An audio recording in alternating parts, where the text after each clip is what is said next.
Oke, di sini saya akan menjelaskan studi case dari Boston House Price Prediction. Kami dari kelompok 2, ada Brilian Satria, Elazar A. Simbolon, Ibn Hizar Maharaja, Theophilus Othniel, Obed Wibowo. Yang pertama itu, apakah masalah tersebut termasuk dalam supervised learning atau supervised learning? Jawabannya adalah supervised learning, karena dia termasuk memiliki dataset atau label atau target variabel MDV, yaitu harga rumah yang diprediksi berdasarkan fitur-fitur input. Tugas ini adalah regresi karena targetnya adalah nilai kontinu. Lalu deskripsi dataset sendiri, dataset diambil dari sklearn dataset dengan library Load-Boston yang merupakan dataset klasik untuk regresi harga rumah, namun telah dihapus di sklearn versi 1.2 ke atas. Di situ di data tersebut jumlah instannya ada 506, jumlah atribut ada 14, 13 atribut berkelanjutan termasuk atribut kelas MADV dan satu atribut bernilai binar. Jumlah barisnya ada 506. Informasinya dapat dilihat di link.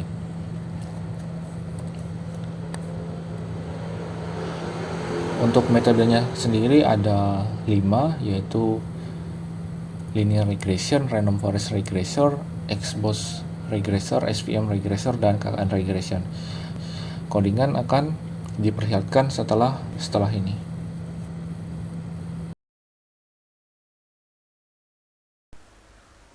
Perkenalkan, nama saya Brilian Satria Berbudi dengan NIM 672023-154. Kali ini saya akan menjelaskan bagaimana cara untuk merun Boston House Price Prediction. Di sini saya menggunakan Google Colab. Mengapa? Karena lebih mudah menurut saya dan lebih cepat juga. Pertama kita pastikan bagian pertama. Di bagian ini kode ini tuh menyiapkan semua library yang dibutuhkan nantinya untuk analisis data, visualisasi, dan juga evaluasi model dari machine learning. Selanjutnya kita copy dari yang bagian kedua. Di sini akan error. Mengapa? Karena dataset dari Boston, pricing dari Boston itu sudah dihapus dari sklearn versi 1.2 ke atas. Untuk mengatasnya kita downgrade dulu versi sklearn. Di sini saya gunakan versi sklearn 1.1.3. Kita tunggu sampai proses instalasi selesai. Di sini diminta untuk memulai ulang sesi. Kita mulai ulang saja sesinya. Setelah itu kita menunggu ini agar terkoneksi. Jika sudah, kita mulai ulang saja dari awal. Kita lanjut. Nah, sudah berhasil, tidak error lagi. Kita lanjut ke bagian ketiga.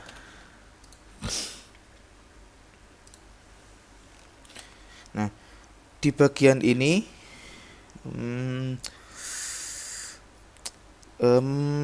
akan membuat tabel dari data mentah dataset Boston agar mudah dianalisis nantinya dan juga dimanipulasi. Selanjutnya kita masuk ke bagian 4.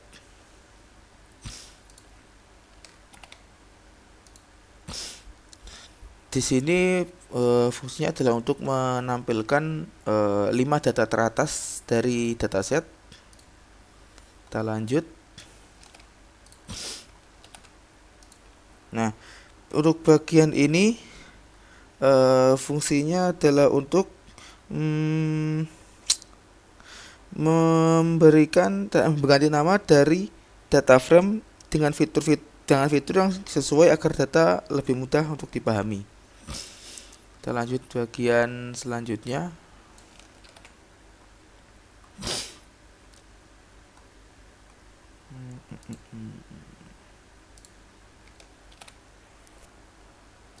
Nah, pada bagian ini berfungsi untuk menambahkan price atau harga rumah dalam ribuan dolar sebagai kolom target dalam data frame agar dapat bisa digunakan untuk prediksi.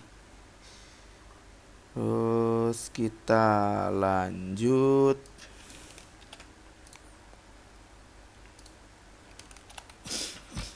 Nah, di sini digunakan untuk melihat ukuran dataset. Di sini hasilnya 506,14, itu maksudnya ada 506 baris dengan 14 kolom.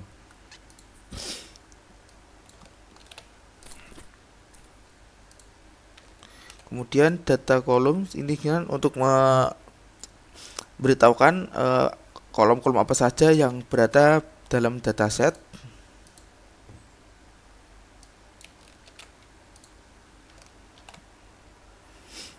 Terus data types ini adalah untuk memeriksa tipe data dari setiap kolom.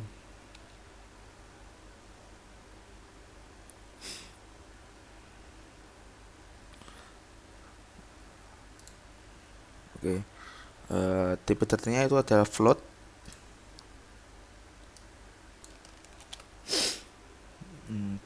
Kita lanjut. Di sini digunakan untuk mengetahui berapa banyak nilai unik dari setiap kolom.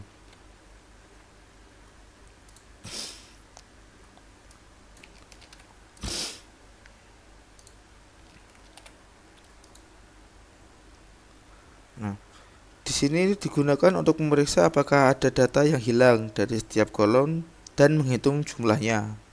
Hal ini itu cukup penting untuk memastikan data itu siap untuk dianalisis dalam permodelan nantinya. Hasilnya tidak ada data yang hilang, nol semua.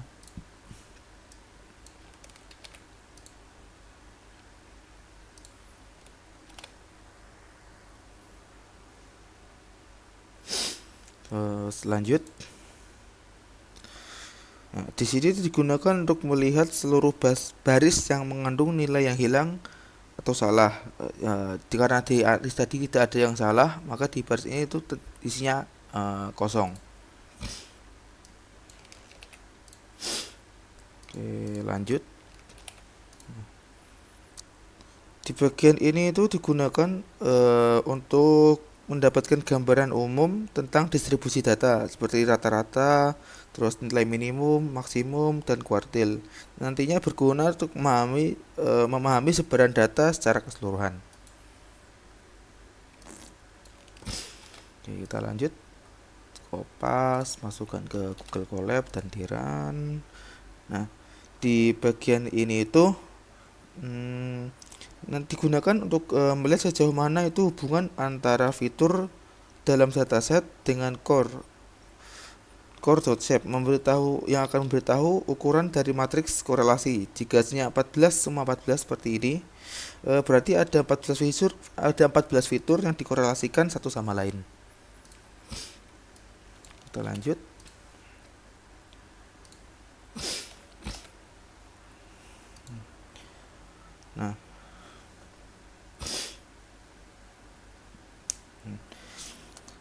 Di baris ini itu digunakan untuk memvisualisasikan korelasi antar fitur menggunakan heatmap yang seperti ini, untuk memudahkan dalam melihat pola hubungan antar fitur. Oke, kita lanjut. Lepas taruh ini run. Oke, nah bagian ini tuh fungsinya untuk membagi dataset menjadi dua bagian. Bagian X itu berisi semua fitur atau variabel independen, dan bagian Y itu berisi target, harga rumah atau kolom price. Ini langkah umum dalam mempersiapkan data untuk permodelan nantinya. Oke, kita lanjut. Nah, di bagian ini membagi data menjadi dua bagian, data pelatihan 70% dan data pengujian itu 30%. Oke. Selanjutnya masuk ke metode pertama atau model pertama, kita menggunakan linear regression. Sampai sini untuk training data sudah selesai, lanjut ke linear regression.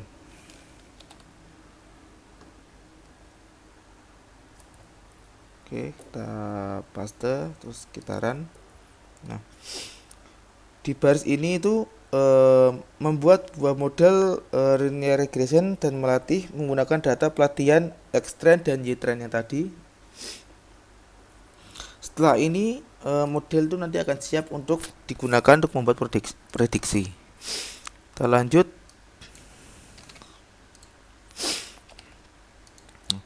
Bagian ini itu digunakan untuk menampilkan nilai intercept dari persamaan regresi linear regression yang merupakan titik di mana garis regresi itu memotong sumbu Y. Nah, hasilnya tadi adalah 36,35 sekian. Kemudian lanjut. Nah, pada bagian ini akan mengkonversi nilai koefisien linear regression untuk setiap fitur menjadi data frame agar lebih mudah dibaca dan dianalisis. Di kolom pertama ini adalah nama atribut atau fiturnya, dan kolom kedua itu adalah nilai koefisien dari regresinya. Kita lanjut.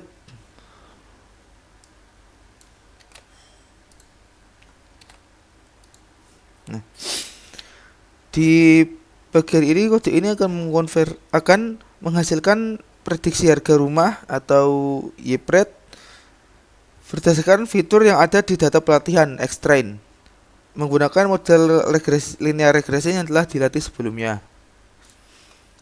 Kita lanjut.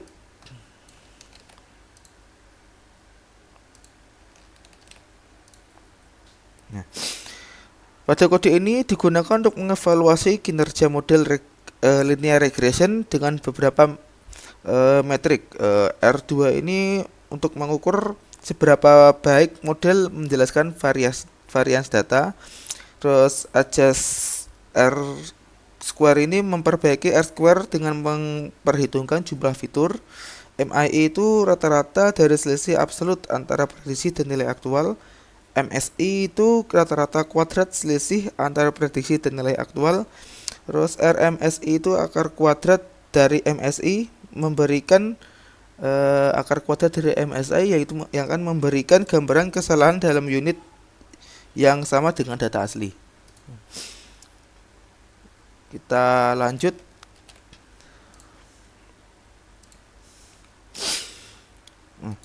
Pada bagian ini itu akan membuat sebuah scatter plot untuk membandingkan harga rumah yang sebenarnya atau Y-trend dengan harga rumah yang telah diprediksi atau Y-PRED, dengan membantu memvisualisasikan seberapa dekat prediksi model dengan nilai aktualnya.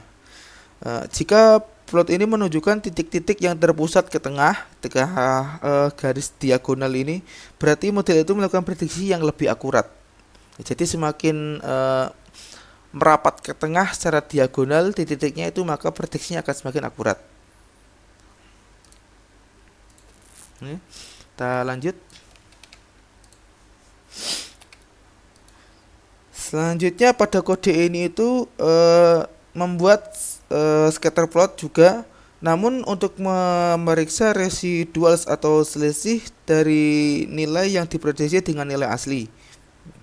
Nah, grafik ini itu digunakan untuk memeriksa apakah nanti itu ada pola tertentu dalam kesalahan modelnya. Idealnya itu residual itu tersebar secara acak di sekitar garis 0, tersebar secara acak yang menunjukkan itu modelnya merupakan model yang baik dan bagus. Jadi semakin tersebar dari garis 0 itu menunjukkan bahwa modelnya itu baik atau bagus. Dan kita lanjut.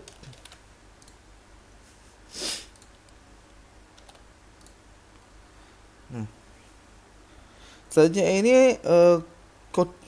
digunakan berfungsi untuk membuat histogram untuk memeriksa distribusi residual.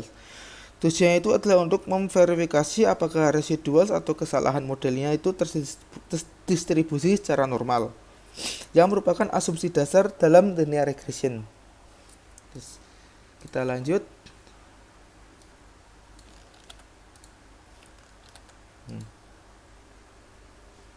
Ya, di sini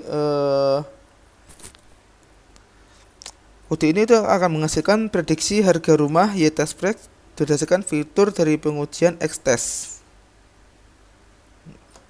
menggunakan model regresi yang telah dilatih tadi. Kemudian di sini salah. Kemudian di sini itu menghasilkan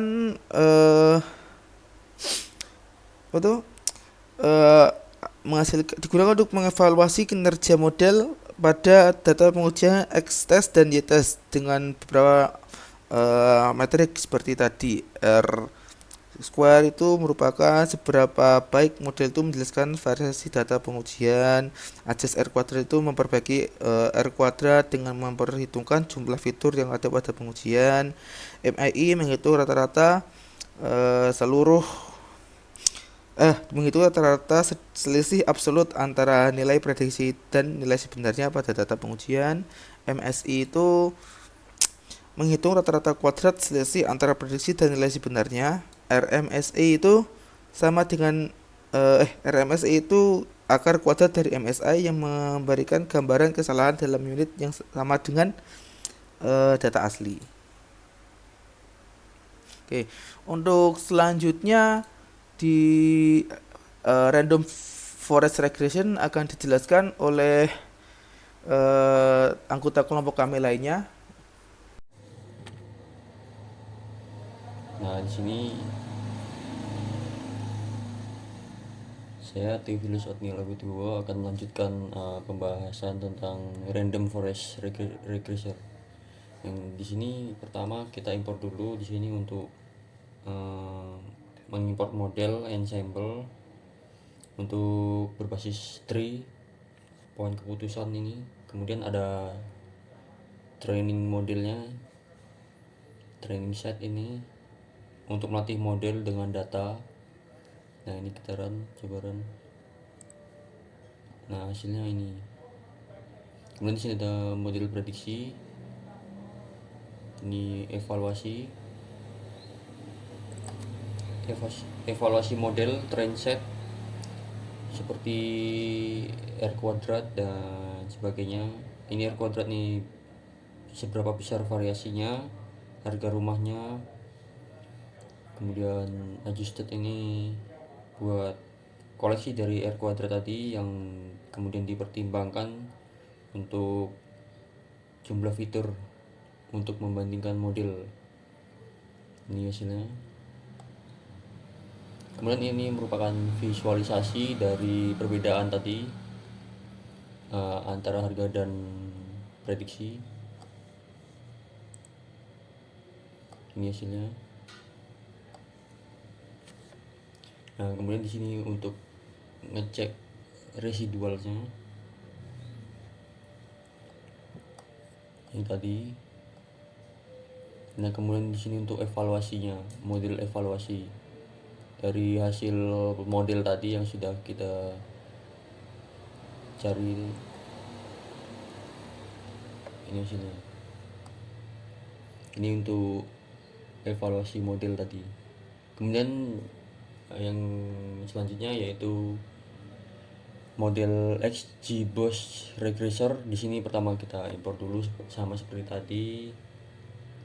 Ini XGBoost ini merupakan model boosting yang lebih canggih daripada yang tadi, yang random forest. Ini tree-nya dia dibangun secara bertahap untuk memperbaiki kesalahan dari tree sebelumnya. Nah, ini kita coba run. Nah, ini kemudian ini tadi model prediksi dari datanya. Ini model evaluasinya yang tadi sama seperti tadi.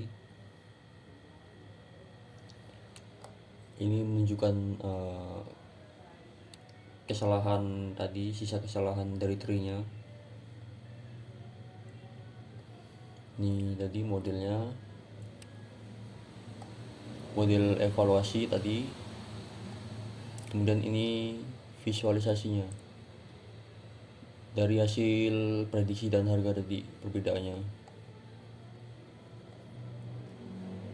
Kemudian ini untuk mengecek kesalahannya tadi.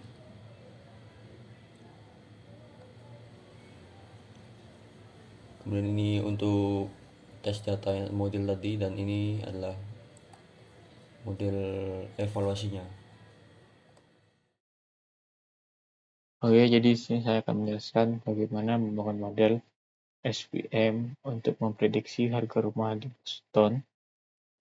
Pertama itu kita membuat fitur scaling, data train dari Xtrain, dan data test dari Xtest ini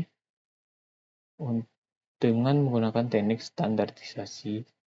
Tujuannya dilakukan fitur scaling ini karena SVM itu sensitif dengan fitur scaling. Jika fitur-fitur memiliki nilai dengan rentang yang berbeda, bisa mempengaruhi proses train yang bisa membuat model tidak akurat. Oke lah. Lalu berikutnya di sini adalah mengimport model SVM dari Sklearn agar bisa mengakses algoritma SVR. Lalu kemudian model SVR diberi variabel rect untuk digunakan nantinya. Lalu kemudian di sini melakukan training terhadap model SVR menggunakan data train dari Xtrain dan JTrain untuk memahami pola dari data untuk siap digunakan untuk membuat prediksi harga rumah di sini. Oke, berikutnya lalu ada evaluasi model. Di sini menggunakan model SVR tadi untuk membuat prediksi pada data train dari Xtrain menggunakan fungsi predict di sini predict untuk membuat prediksi menggunakan model machine learning yang sudah ditrain. Lalu hasil prediksinya akan disimpan ke JPredict ini. Lalu di bawahnya ada model evaluasi menggunakan 5 matriks umum untuk mengevaluasi model regresi. Yaitu pertama di sini ada R-square. Ini fungsinya untuk mengukur seberapa baik model cocok dengan data. Jika datanya mendekati 1, itu menunjukkan modelnya sangat baik. Dan jika modelnya mendekati 0, berarti modelnya itu menunjukkan model yang buruk. Di bawahnya ada adjust R-square. Ini fungsinya mirip dengan R-square, tetapi dia memperhitungkan jumlah fitur yang digunakan dalam model ini. Lalu berikutnya adalah MII. Yang ketiga ini fungsinya itu untuk memberi gambaran tentang kesalahan rata-rata model dalam satuan yang sama dengan variabel target. Lalu di bawahnya ada MSI, yang juga merupakan rata-rata kuadrat selisih antara nilai target sebenarnya dan nilai prediksi. Lalu di bawahnya ada RMSI. Di sini adalah akar kuadrat dari MSI. Juga sama memberikan gambaran tentang kesalahan rata-rata model dalam satuan yang sama dengan variabel target. Intinya di sini tuh kodenya mengevaluasi kinerja model regresi dengan menggunakan 5 matriks umum. Hasilnya memberikan informasi seberapa baik model dalam memprediksi dan seberapa besar kesalahan prediksinya. Nah, di sini ada hasilnya. Lalu di bawahnya sini adalah memvisualisasikan perbedaan antara harga asli dengan harga yang diprediksi model. Di situ menggunakan scatter plot. Data scatter plot, Y-trend sebagai nilai aslinya dan Y-predict sebagai nilai prediksinya, dan Y-trend itu ada pada sumbu X di bawah ini, dan Y-trend itu Y-prediksi pada sumbu Y ke atas. Kemudian ada checking residual. Ini fungsinya untuk membuat visual residual dari model regresi menggunakan scatter plot juga. Tujuannya untuk membantu mengevaluasi asumsi model. Di sini. Lalu berikutnya adalah melakukan tes data. Yang pertama sini menggunakan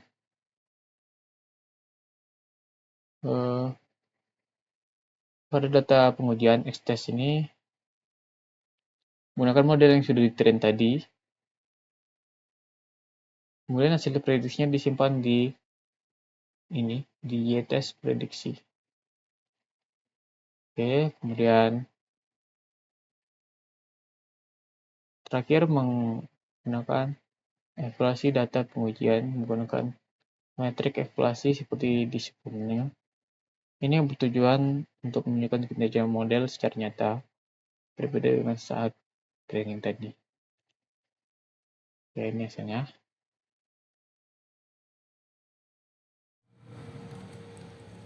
Oke, di sini saya Elazar Abdil Hasan Simbolon akan melanjutkan untuk menjelaskan pada model KNN regression.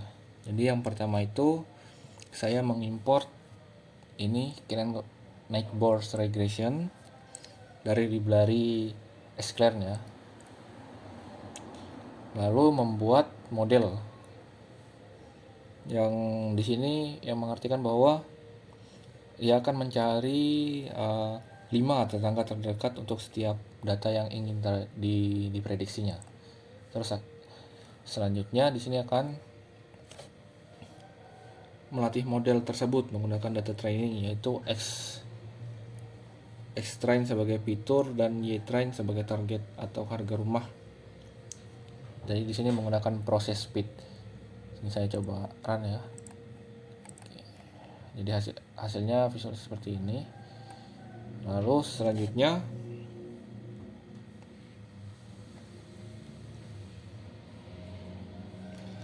saya melakukan prediksi pada data training untuk melihat sejauh mana model yang bisa mengenali data yang sudah dipelajari. Hasil prediksi ini saya simpan ke variabel y underscore predict ini. Setelah itu, untuk mengevaluasi performa model di data training ini, di sini menggunakan matriks regresi seperti R squared. Jadi di sini menunjukkan yang begini ini menunjukkan seberapa besar variasi harga rumah. Terus ada adjust R squared versi yang untuk ini, yang di bagian ini itu untuk menyesuaikan dengan jumlah fitur. Lalu ada my MSE, RMSE juga. Hasilnya seperti ini. Lalu di sini adalah visualisasi hasil prediksi dari training tadi,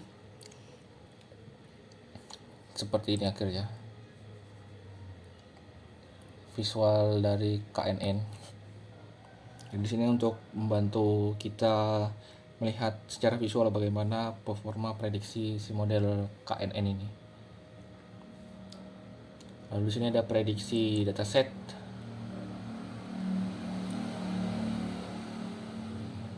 Jadi di sini untuk menguji kemampuan generalisasi model dalam memprediksi data barunya. Setelah itu di sini ada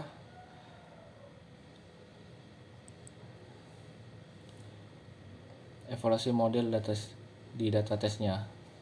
Kan yang regressor tadi tes set adjustment segala macam, hasilnya seperti ini. Setelah itu dari semua model yang dibuat 1 sampai 5 itu di sini dibuat yaitu untuk perbandingan dengan model lain. Jadi seperti linear regression, random forest, XBox sama SPM di sini menggunakan metrik R squared sebagai indikator utamanya.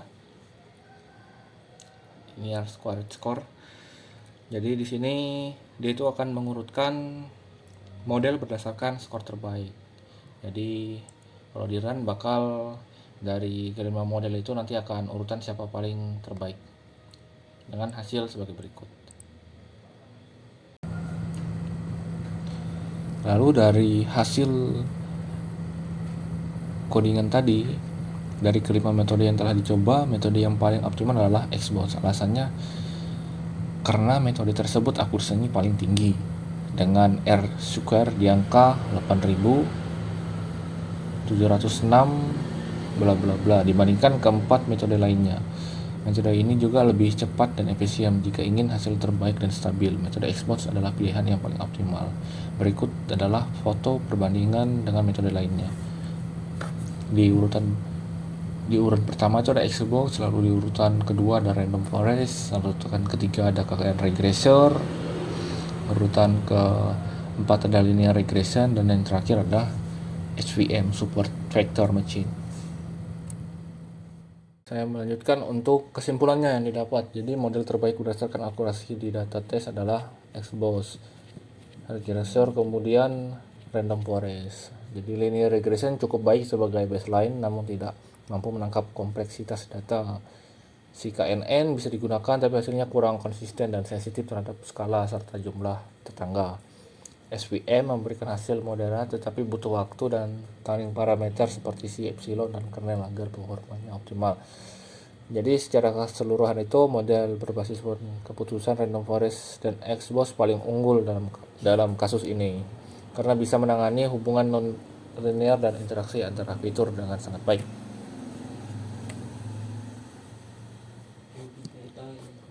Nah, kesimpulan hasil evaluasi skor R kuadrat tes. Jadi di model sendiri di linear regression R kuadrat tesnya dapat di 0,71. Dia cukup baik dan cocok untuk baseline. Terus KNN regressor dapat R kuadrat score yaitu 0,78. Dia itu kurang stabil, sensitif terhadap data. Terus ada random forest di angka 0,82, sangat baik, akurasi dan stabil. XBox 0,87, paling akurat, cocok untuk data kompleks. SVM regressor yang paling rendah yaitu 0,59. Nah, tools dan library yang digunakan, tools sendiri kami pakai adalah Google Colab. Dan alasannya sendiri itu karena Google Colab mudah digunakan, tidak perlu menginstal compiler dulu. Selain itu Google Colab juga lebih cepat compile-nya. Terus library ada Pandas, NumPy, Sklearn, Matplotlib, Sealborn, Random Forest Regressor, XGBox, R2Score, dan lain-lain. Ini untuk referensi sendiri.